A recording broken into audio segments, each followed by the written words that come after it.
طيب اذا كان الامكان نتحولوا الان لتونس. اولا كنهني اللاعبين تاع المجهود الجبار اللي داروا، وتنظن بان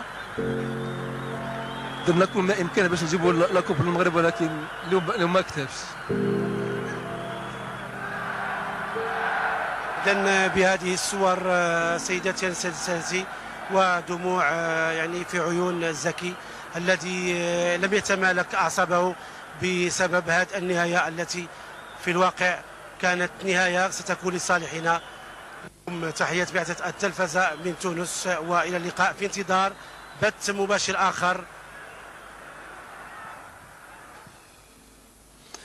اعتقد بانه التصريح ديال بدو الزكي كان في غايه التعبير، لانه قال جوج ديال الكلمات يمكن لخصوا الاحساس ديال الشعب كامل، اللي لا اقول ضاع منه لقب، ولكن كان كله طموح كله عزيمه لحمل اللقب، لانهم لاعبين كما قالوا حسوا بالمسانده ديال الشعب المغربي.